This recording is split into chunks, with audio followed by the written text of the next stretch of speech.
Well, good morning again, my Facebook friends worldwide. And boy, have we got a special treat for everybody involved today. This is a beautiful example of a Rolls-Royce Silver Dawn ignition switch box. We're going to take a look at this. We're going to show you. We're going to make a key for this, and we're going to show you how it's done. All right, this is out of a 1953 Rolls-Royce Silver Dawn ignition switch. And what we have here, you can see the way these things are made. Chet Hirschfield, Michael Brown, good morning. I hope you're having a great day today. This lock just came in to yours truly, Mr. Sunshine, Locksmith Eddy. And we've got a lot of material to cover on this one today. As a matter of fact, I just repeated it again. I'll tell you again. This is from a 1953 Rolls-Royce Silver Dawn motor car. Rolls-Royce made those cars from 1949 up to 1955. There was only 760 of them made during that time. And as you can see, this is a switch box. Here's your ignition key switch lock that's right over here on the right. You have your switches over here, off, PL, on, S&T, headlights, side lights. And then you have your ignition off and on, and your starter button over here. Okay, so what we got to do is, this came in, we got to make a key for it. Matter of fact, before we show you how that was done, I'm going to go ahead and pull these off. You can see everything on these Rolls Royces are machine screwed, very fine tolerances, and everything like that. So we're going to go ahead and pull these off of here. We're going to actually polish this all up when we're done as far as that's concerned. Being a 53, pull this comes off just like that. There you go. Get a load of this. This is the contacts of the wiring that centralizes everything to the ignition switch. This operates the engine. This operates the lights throughout the entire automobile, the side lights, the headlights, the everything, and the starter button right here, and then your ignition that goes off and on.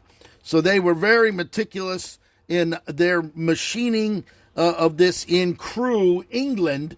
All right, that's why Rolls-Royce, when they say they made the finest motor cars, you can see screws down here, flat spots, and then back up here to machine screws that hold the cover on there where all the wiring actually came up out of there. Each one of these are numbered.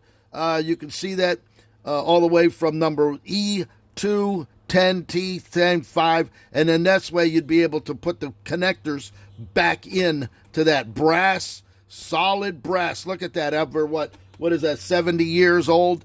I should say, 1980 would be 40, 50, 60, yeah, 70 years old or so of this fine automobile. So what we got to do, Rolls-Royce commissioned Yale Town and Country to make their key switches, and they wanted something with a lot of grooving, something with a light, tight tolerances, so that nobody could just get in there and easily pick the lock like the older style American-made vehicles. So what they did was they went ahead and commissioned Yale, and as you can see, even 70 years old, beautiful lock, chrome-plated, all the stuff is chromed, and even after all these years, it's still operational. All right, so what we needed to do, we got this in, we have to make a key for it. Now, the key has to operate the doors, the trunk, and stuff like that. Well, all we got today was just the ignition switch. So what we have to do, on every Rolls-Royce lock,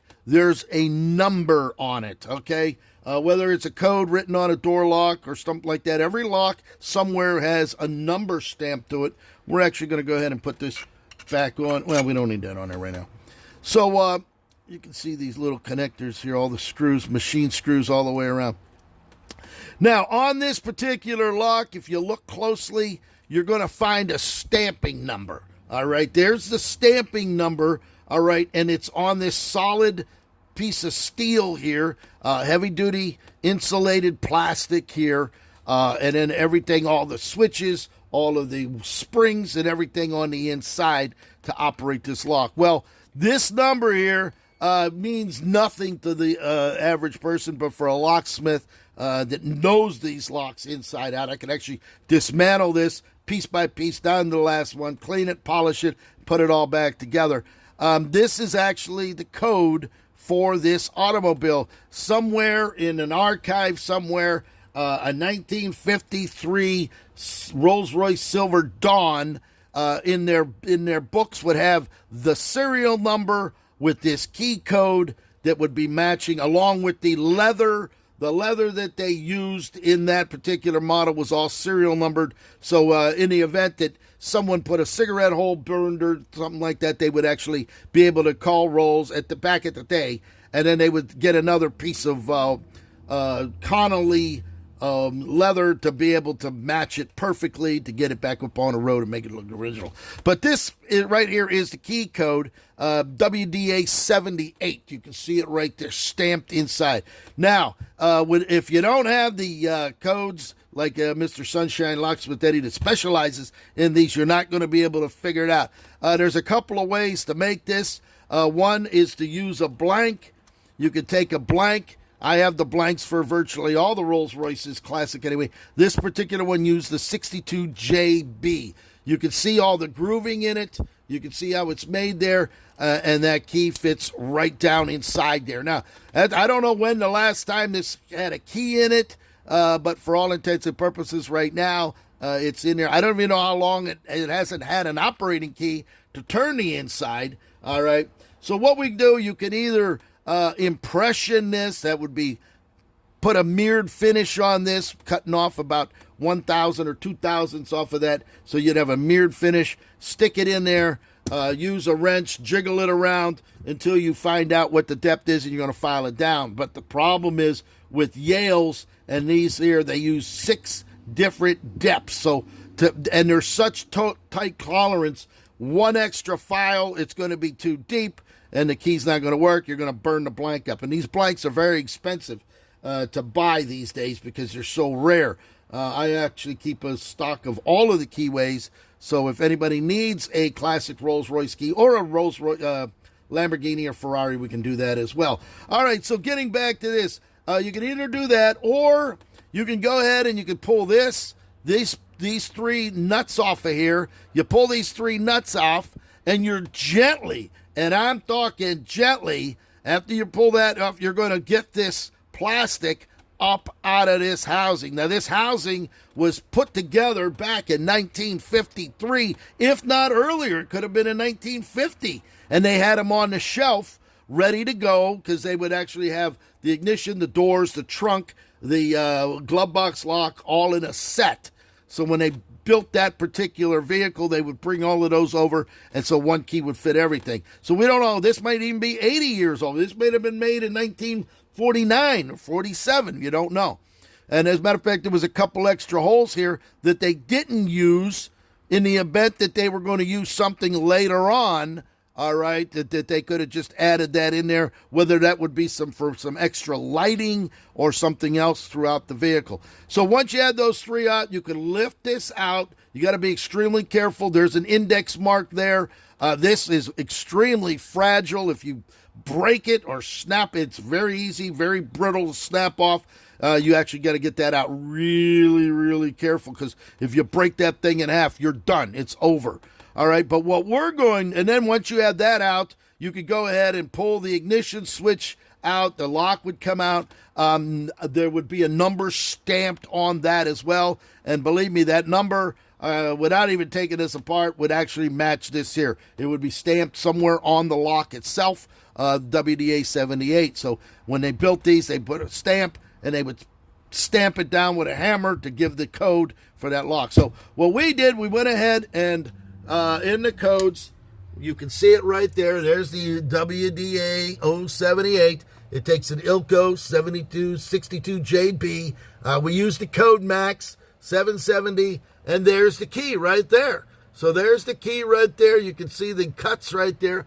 So what we did, we went ahead and we took it over there on the code max. I have a code max automatic machine, and by putting in 770 and the cuts 1141, you can see that right to the end there. They used every bit of that key. By putting that key in there,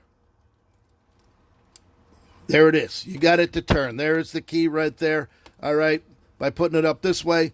Right now, this is in the lock position. You can't get this turned, all right? The starter wouldn't do anything because until you're able to get this switch on, the electricity from the battery stops right in here, all right? So you'd have to actually use the key, turn this over to there, and then, oh, no, we did it the wrong way. Got to go this way. There you go.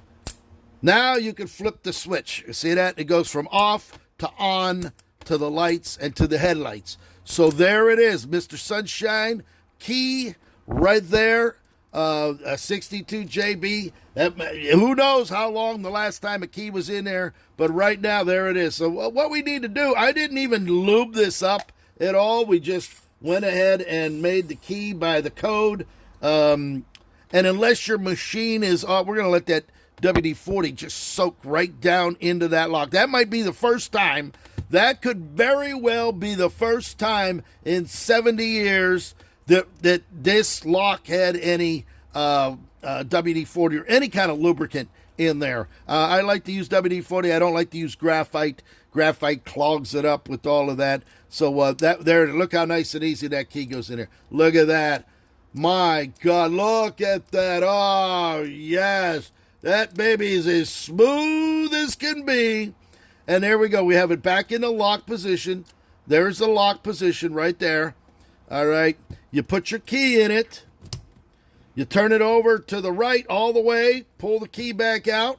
And there you go. You have your ignition switch ready to operate just like that. So your starter, there's your starter button. You would turn your ignition over to the on position as such, and then you can go ahead and hit the starter, and that Rolls-Royce engine will come to life. So there you have it, a 1953 Rolls-Royce Silver Dawn ignition. You can see even after all these years, it's still a beautiful, listen to that, piece of work. Turn it back over to there, pull the key out, and it's in the lock position. So there you go. And what we're going to go ahead and put the cover back on here. This is the cover that holds all the wiring inside, and then the wiring harness would come out of here, and then it would plug in to the various connectors underneath, inside the dashboard. So this is how it's made. Nothing like that. A little lost the, there it is. All right, sorry about that. So nothing like the American-made automobiles, mass-produced. This is why Rolls-Royce made such few automobiles out of Crewe, England, because everything literally is handmade. I'm going to make another key for this. I'm going to let the operator know. As a matter of fact, I'm going to download this video to YouTube, and we can send it to him that the key is working, as only it can work, with Mr. Sunshine, Locksmith Eddy. Hope you all enjoyed that. Mr. Sunshine, Locksmith Eddy coming to you live. We're going to come back live today. We're going to a beautiful mansion party today. So we're going to be at a mansion estate, having a little celebration over there, partying as only Mr. Sunshine can. Champagne flowing and caviar dreams. Hope you're all going to have a great day. Mr. Sunshine, Locksmith Eddy coming to you live in sunny South Florida. Thank you for watching.